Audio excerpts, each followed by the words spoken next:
Welcome to Make It a Better Day. I'm Alex, and with me is Victoria. Today we're exploring navigating the road to mental wellness, a journey, not a destination.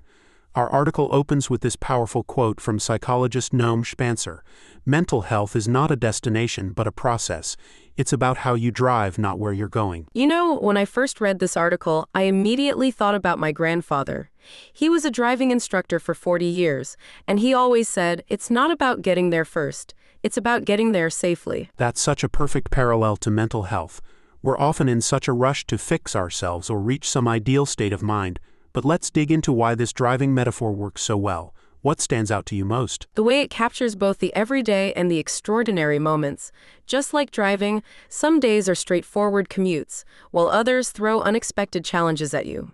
Maybe a storm, a detour, or in mental health terms, a particularly stressful period. The article mentions Lewis Hamilton, the Formula One champion.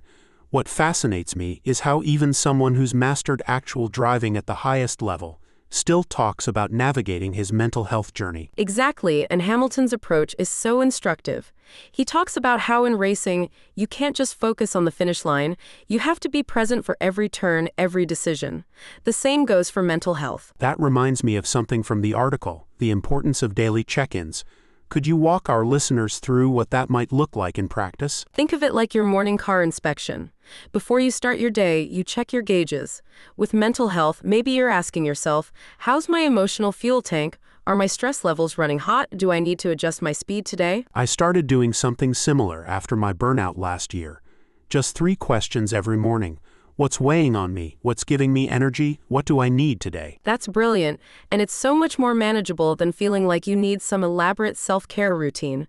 Speaking of which, can we talk about how the article addresses mindfulness? Yes, the comparison to staying focused on the road ahead really clicked for me. When we're driving, we're not obsessing about every drive we've ever taken, right? Or panicking about every possible thing that could go wrong 10 miles ahead. Though I'll admit, I've done both, literally and metaphorically. Let's get practical for our listeners. The article outlines several daily habits that support mental health. What's been most effective in your experience? You know what's interesting? The small habits have made the biggest difference. Like how I now take an actual lunch break instead of working through it. It's like pulling over at a rest stop. You're going to drive better if you take those breaks. And the article emphasizes that setbacks are normal. Just like learning to drive, you don't master it immediately. Remember your first time parallel parking? Oh, don't remind me, but that's actually a great analogy. The first time might be terrible, but you get better with practice. The same goes for managing stress or setting boundaries. Let's talk about the support network piece.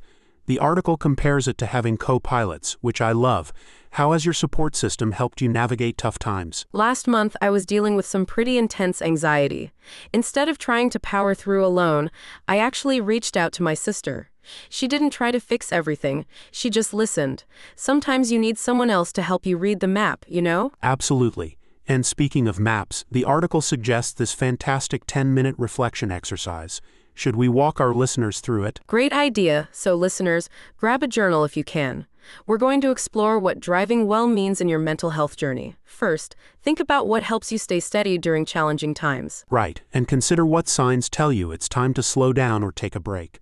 What are your personal warning lights? Then reflect on your recent experiences. How have you handled challenges? What worked? What didn't? Remember, this isn't about judgment, it's about learning and growing. The article makes such a good point about timing too. We often wait for the perfect moment to focus on our mental health. But just like learning to drive, the best time to start is now. And you don't have to make massive changes all at once. Maybe you start with those morning check-ins we talked about, or setting one boundary this week. Or practicing mindfulness for just 5 minutes a day. The article emphasizes progress over perfection, which is so important to remember. You know what else struck me? How the article addresses different driving conditions. Some days you're cruising on a clear highway, other days you're navigating through fog. That's why it's so crucial to develop different tools and strategies. What works in one situation might not work in another. Exactly like having both summer and winter driving skills. Can we share some specific coping strategies from the article? Absolutely. Listeners, here are 4 key practices. First, that daily check-in we discussed. Second, finding moments for mindfulness, even if it's just during your actual commute. Third, building regular breaks into your schedule. And fourth, knowing when and how to ask for help. And remember, just like no one expects you to drive perfectly in every condition, you don't have to handle every mental health challenge perfectly either. That's what makes this journey so meaningful. It's not about reaching some mythical destination of perfect mental health. It's about learning, growing, and taking care of ourselves along the way. And that's how we make it a better day. Thank you for joining us on this journey. Visit our website for more great content and our Redbubble store for great merch. Keep driving, keep growing, and remember, you're not on this road alone. We'll see you next time, fellow travelers. Drive well, but most importantly, navigate the road to mental wellness in a way that works for you.